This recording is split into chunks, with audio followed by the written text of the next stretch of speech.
The 2027 QS World University Rankings are in. So let's do a quick analysis, understand what that means for us as students who are going to go and study abroad in the coming year.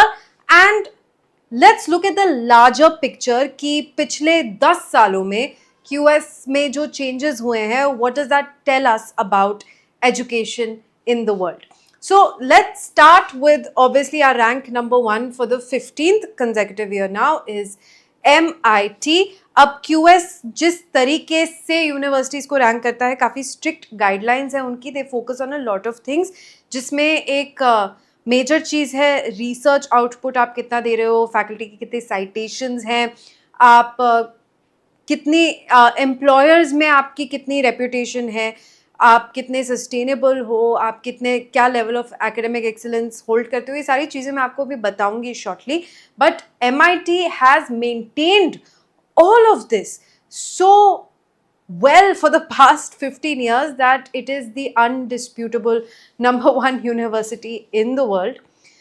Followed by, we have Imperial College of London, then we have Stanford, University of Oxford, Harvard, we have Cambridge, Caltech, ETH Zurich. So आप देख सकते हो top में हम अभी भी थोड़ा सा US UK में ही है, एंड हिस्टोरिकली भी टॉप 10 में ये यूनिवर्सिटीज देखने को मिलती है. But then we have Switzerland with ETH Zurich, we have UCL, then Asia की एंट्री होती है with NUS, National University of Singapore, जिसने हिस्टोरिकली काफ़ी सालों से एशिया को रिप्रेजेंट किया है in the top 10, top 20 of the QS rankings.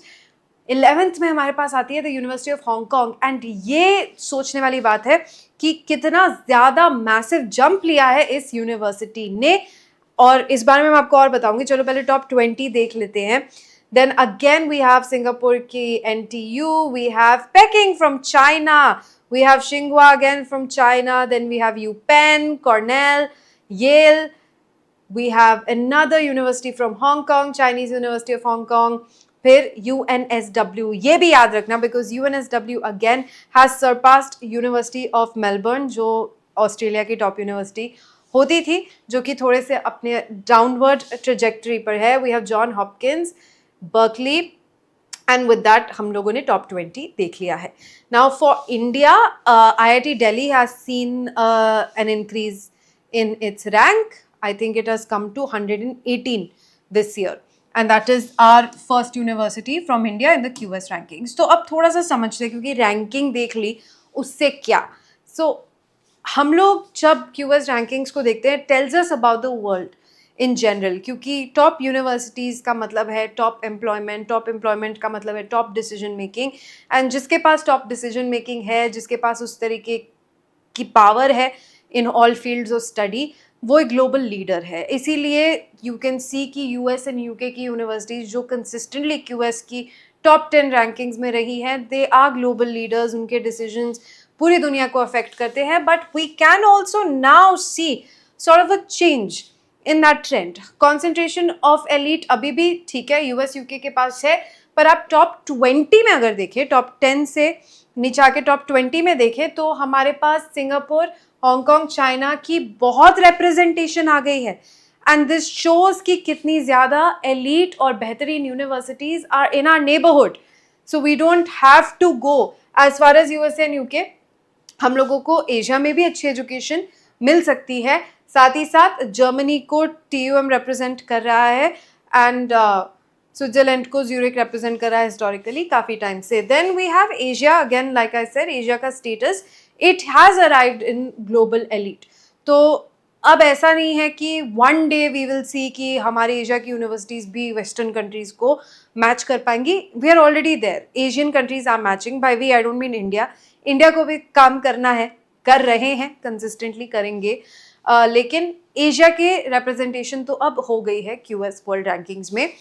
Then when it comes to the defining metric, QS ने भी इस बार एम्प्लॉयबिलिटी को काफ़ी इंपॉर्टेंस दी है, जिस वजह से आप देखेंगे UNSW की रैंकिंग ऑस्ट्रेलिया में ऊपर गई है काफ़ी. Because at the end of the day when you study from an elite institution, you want to have a good career ahead of you. तो एम्प्लॉयबिलिटी इज़ इम्पॉर्टेंट. और इंडिया का benchmark ये है कि एक टाइम था जब IIT बॉम्बे पहुंचा था हमारे QS टॉप 200 में, अभी we are yet to reach the top 100, but top 200 में आईआईटी बॉम्बे पहुंचा था, तो बहुत खुशी हुई थी सबको। 2017 की बात करें हम तो आईआईटी दिल्ली ने आईआईटी बॉम्बे को ओवरटेक कर लिया था पिछले रैंकिंग्स में, एंड इस साल भी आईआईटी दिल्ली की रैंकिंग बढ़ी है। लेकिन that's not what we want to celebrate. We want to celebrate the fact कि चलो at least Indian universities are waking up now to the international academic standard. और अब हमारे पास कुल 52 यूनिवर्सिटीज़ हैं जो क्यूएस में रैंक होती हैं, and we hope to keep increasing this number. और साथ ही साथ जो हमारे एलिट इंस्टीट्यूशंस है, आईआईटीज़ हो गए, साथ में आईआईएससी हो गया, उनकी रैंकिंग कैसे बढ़ सकती है, that should be the focus in the coming years. So what are the metrics that QS uses to rank its universities? हमारे पास academic research networks, so ये सब कुछ वो कैसे देखते हैं by seeing कि कितनी citations आ रही हैं यूनिवर्सिटी की फैकल्टी से, कितना काम हो रहा है, कितने patents register हो रहे हैं, internationalisation, sustainability, graduate outcomes and employer reputation, यानी कि आप जब ग्रेजुएट होते हो आपकी क्या वैल्यू होती है ग्लोबल स्पेस में, और साथ ही साथ एम्प्लॉयर्स कितने रेडिली आपको एम्प्लॉय करते हैं when you come out of a particular university. ये सारी चीज़ें एक यूनिवर्सिटी की क्रेडिबिलिटी बिल्ड करती हैं, and thanks to all of these things you can see कि हमारे पास बहुत सारी एशियन यूनिवर्सिटीज़ है that are doing this consistently and will continue to hopefully do this. Singapore से you have NUS, NTU, Hong Kong से you have Hong Kong university and then Chinese university of Hong Kong, and China से आपकी C9 universities जो है Peking and शिंगवा। If you would like to know more about studying in China, I've done a detailed video on that, so you can go check that video out. So these are now giving good opportunities to people from Asia. उनको वो credibility, उनको वो degree जो उनको दुनिया भर में value देती है, these universities are giving. And obviously that gives us an advantage in terms of proximity. अगर आपको एक एलिट ग्लोबल रैंकिंग वाली यूनिवर्सिटी से पढ़ना है जो आपके पास भी हो, तो Singapore is a great option. English speaking environment भी है, और वहाँ पर आपको एक टॉप 10 में, दूसरी टॉप 20 में यूनिवर्सिटी मिल रही है।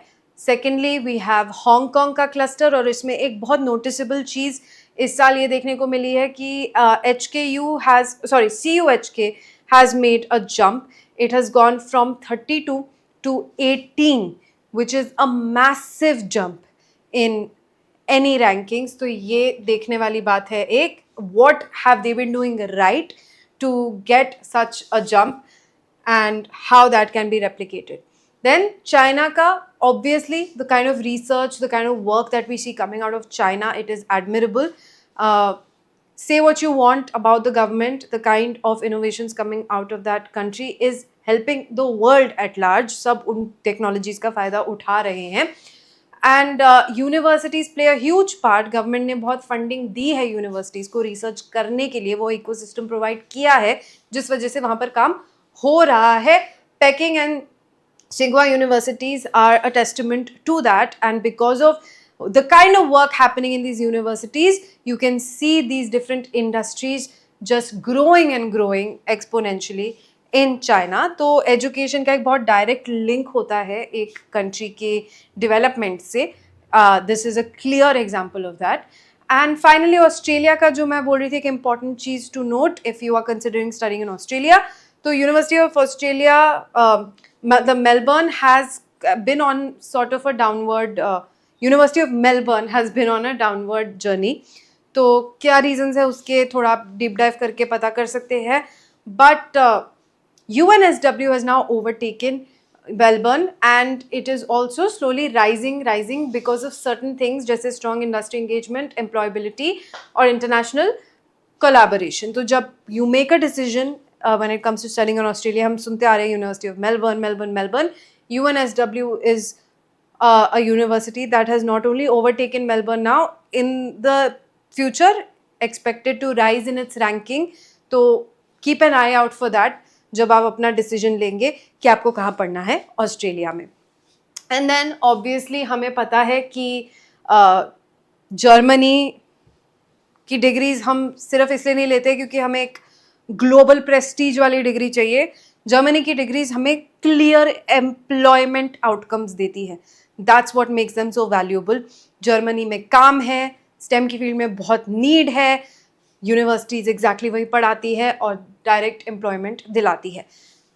TUM is a testament to that, Technical University of Munich, and because of that also उसकी QS rankings में जर्मनी को वो consistently represent कर रही है at I think 25 I believe, we can check, but yeah I'm pretty sure 25 ही है rank, and it is now climbing slowly the rankings and cementing its place as one of the best universities that you can study in Europe. And Germany में होने की वजह से affordable है और साथ ही साथ इंडस्ट्री लिंक्स बहुत तगड़े हैं. Coming to India, like I said, instead of focusing on कि हम लोग रैंकिंग्स में कितने ऊपर पहुंचे, क्योंकि अभी तक we have not cracked top 100, so instead of that and क्या बेटर है IIT बॉम्बे के IIT Delhi, focus should be how can we get more universities in the ambit of QS, यानी कि वो इतनी अच्छी पहले बेसलाइन ही मीट करें कि उनको रैंक भी किया जाए, और फिर जब रैंक होती हैं तो कैसे टॉप 400 वाली टॉप 300 में आए, 300 वाली 2 में आए, और जो हमारी टॉप 100 की यूनिवर्सिटीज़ है, टॉप 200 की यूनिवर्सिटीज़ हैं, how do they break the top 100. And it will be a long arduous journey, but you can see certain universities make massive jumps. हम भी कर सकते हैं. It's just a matter of the right intent being put into education. तो yes, अगर आप Asia में पढ़ने की सोच रहे हैं, QS रैंकिंग्स का क्लियर इंडिकेशन है. Singapore, Hong Kong, China, these should be the destinations that you are looking out for अगर आपको वो एलीट टॉप 20 यूनिवर्सिटीज से पढ़ना है तो. With that I will wrap up today's video. You can see the rest of the rankings quite easily. Just go to the QS का website. 2027 की आप rankings देख सकते हो, सारी पुरानी rankings भी देख सकते हो to compare. And yeah, I think मैंने आपको शुरू में ये बोला था कि HKU has made a jump. I will just correct myself here कि it is CHKU, which is the एक second, yes, which is the Chinese University of Hong Kong that has CUHK that has made the jump. So just a correction there. And हाँ, TUM का confirm कर लेते हैं. It's at 25 exactly, yes. And there at 26 we have another Chinese university, Fudan University, which is ranked above Princeton. तो आप China वाली video ज़रूर देखना to understand कि how you can go study in China. And yes, you can take a look at the rankings as far as you wish to. आप एक global top 50, top 100 university से पढ़ के भी अच्छे करियर आउटकम्स लेकर आ सकते हैं. But why not aim for the best when you can. आप जब अपनी प्रोफाइल बिल्ड कर रहे हो उसको बेस्ट के हिसाब से बिल्ड करेंगे. एंड अगेन, सपने देखना is free. Another thing that is free is the counseling that you will get from UpGrad, which will help you build the profile जो आपको top 20 या leading universities में admission दिला सकता है. So make sure you are availing the free counseling. Link is in the description and in the comments. And with that, I will see you next time. Don't forget to subscribe. Take care. Bye-bye.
Shahrukh Khan की company red chillies entertainment, जिसने रावण, जब तक है जान और जवान जैसी films बनाई है, वो अब माइक्रो ड्रामाज में आ रही है। और जब शाहरुख खान किसी चीज में इन्वेस्ट करते हैं तो समझ लो कि वो सिर्फ ट्रेंड नहीं, फ्यूचर है। लेकिन ये स्टोरी एसआरके से बहुत पहले शुरू होती है। एक दिन कुकू के एग्जीक्यूटिव कोरिया में एक कैब में जा रहे थे। ड्राइवर ने अपना फोन निकाला और बाहुबली का एक माइक्रो ड्रामा वर्जन दिखाया। सिर्फ 2 मिनट का एपिसोड वर्टिकल स्क्रीन पे और क्लिफ हैंगर पे खत्म। और उस एक कैब राइड ने इंडिया की एंटरटेनमेंट इंडस्ट्री हमेशा के लिए बदल दी। इंडिया वापस आके उन्होंने माइक्रो ड्रामा लॉन्च किया और आज कुकू टीवी के 100 मिलियन डाउनलोड्स हैं, स्टोरी टीवी के 90 मिलियन और जियो हॉटस्टार ने आईपीएल के 300 मिलियन क्रिकेट फैंस के बीच तड़का डाल दिया। क्योंकि अगर ऑडियंस ऑलरेडी ऐप पे है तो उन्हें माइक्रो ड्रामा भी दिखा दो। और अब यशराज फिल्म्स और रेड चिलीज भी आ रहे हैं। ये वो इंडस्ट्री है जो एक कैब राइड से शुरू होकर 80,000 करोड़ तक पहुंच रही है। और आज हम समझेंगे कि एग्जैक्टली ये कैसे हुआ, इसमें कौन लोग हैं जो कमा रहे हैं और इंडिया के लिए ये क्या मतलब रखता है। मैं हूं आशीष रावत और ये चैनल है उन लोगों के लिए जो सिर्फ न्यूज नहीं, असली पिक्चर देखना चाहते हैं। You are watching your degree, जहां हम हर टॉपिक के पीछे की फाइनेंस, बिजनेस और ट्रेंड्स को सिंपल लैंग्वेज में तोड़ के समझाते हैं। अगर ये आपका पहला वीडियो है तो सब्सक्राइब जरूर कीजिए, ये पक्का काम आएगा।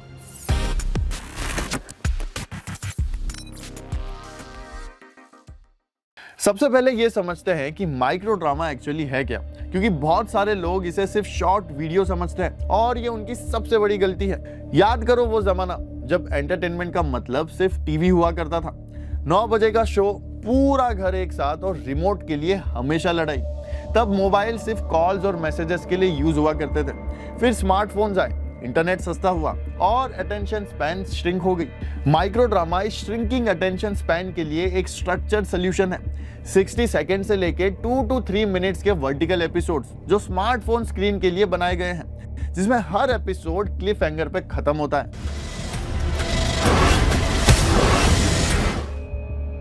माइक्रो ड्रामा फैंस 40 से 90 मिनट्स रोज देखते हैं। सीरीज कंप्लीशन रेट की बात करें तो ये 90% से ज्यादा है और ये नंबर नेटफ्लिक्स सिर्फ सपने में देख सकता है। ये टाइम पास नहीं है, ये केयरफुली इंजीनियर्ड बिंज मशीन है। अब आते हैं इस फॉर्मेट की असली ताकत पे।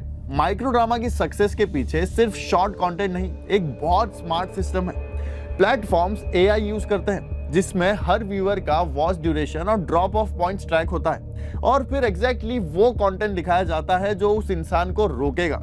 टीयर 2 और टीयर 3 सिटीज के व्यूअर्स, जो 60 से 75% ऑडियंस है, एस्पिरेशनल थीम्स पसंद करते हैं, जैसे कि बिलियनर सीईओ, सडन विंडफॉल और रिवेंज स्टोरीज एक्सेट्रा एक्सेट्रा। ये वो चीजें हैं जो डेली लाइफ में नहीं है लेकिन फोन पे 2 मिनट में जी सकते हैं। और लैंग्वेज गेम भी बहुत ज्यादा इंपॉर्टेंट है, सिर्फ डबिंग नहीं, ट्रांसक्रिएशन, जिसमें फॉरेन स्क्रिप्ट को इंडियन सेंसिबिलिटीज के हिसाब से रीराइट किया जाता है। चाइना के ओवर बियरिंग सीईओ ट्रूप को इंडिया ने ससुराल और शादी की डायनामिक से रिप्लेस कर दिया और वो ज्यादा वायरल हो गया।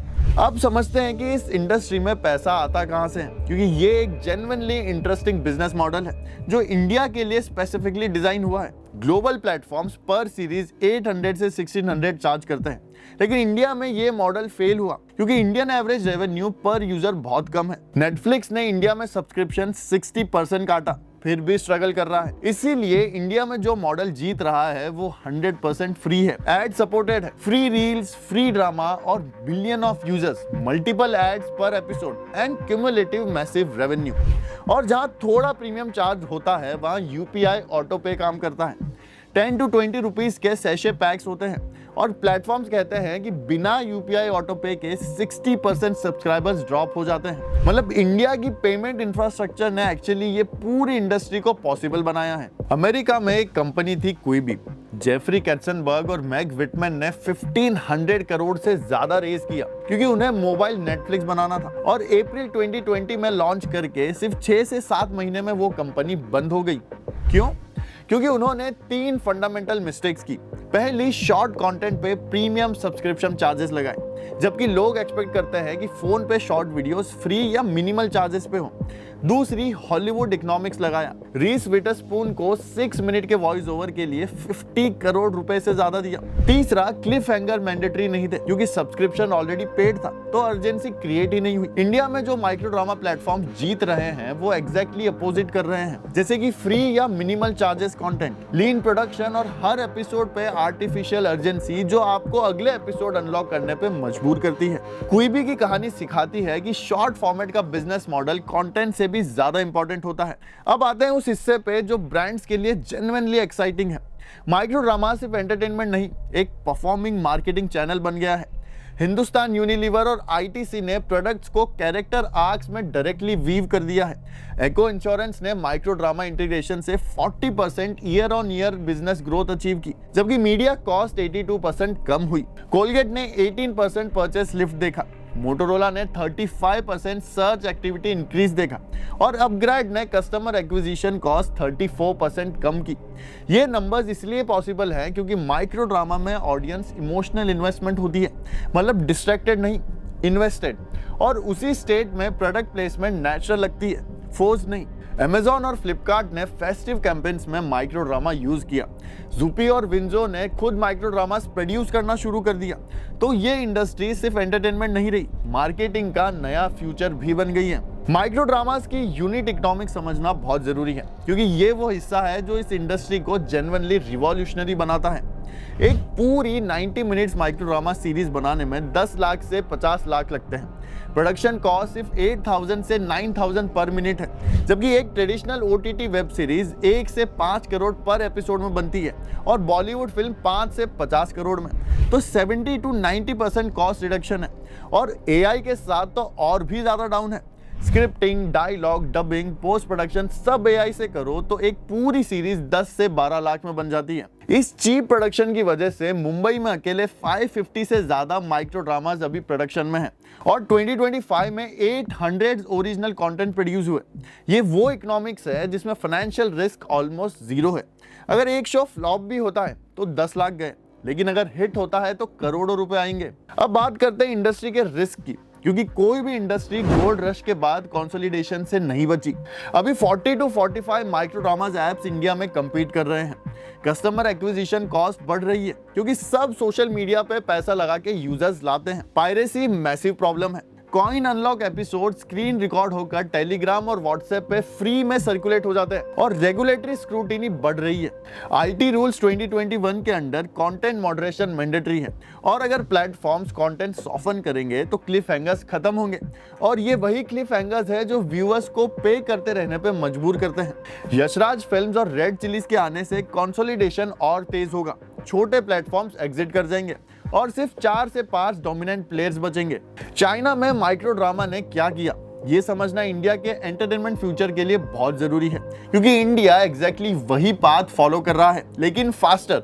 चाइना में 2024 और 2025 में माइक्रो ड्रामा मार्केट ने 830 मिलियन व्यूअर्स जनरेट किए, जिसमें 60% पेइंग सब्सक्राइबर्स थे और 7 to 9.4 billion dollar revenue generate किया। ये चाइना के डोमेस्टिक थिएट्रिकल बॉक्स ऑफिस से भी ज्यादा था, यानी एक नए फॉर्मेट ने पूरी सिनेमा इंडस्ट्री को रेवेन्यू में पीछे छोड़ दिया।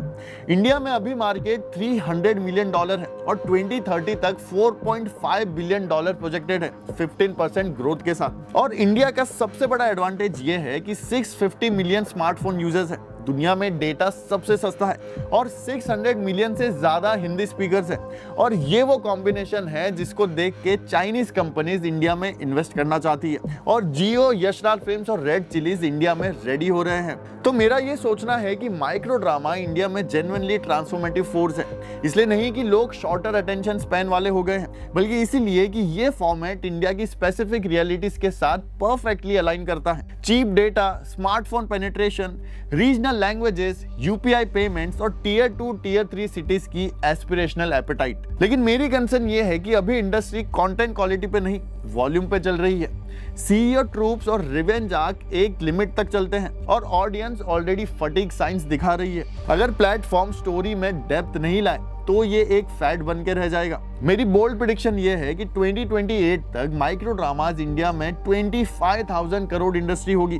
4 से 5 डोमिनेंट प्लेयर्स होंगे, जिसमें जियो हॉटस्टार, रेड चिलीज और यशराज टॉप पे रहेंगे, और कोई एक Indian micro drama internationally viral होगा, एग्जैक्टली वैसे ही जैसे कोरियन ड्रामा ग्लोबली वायरल हुए।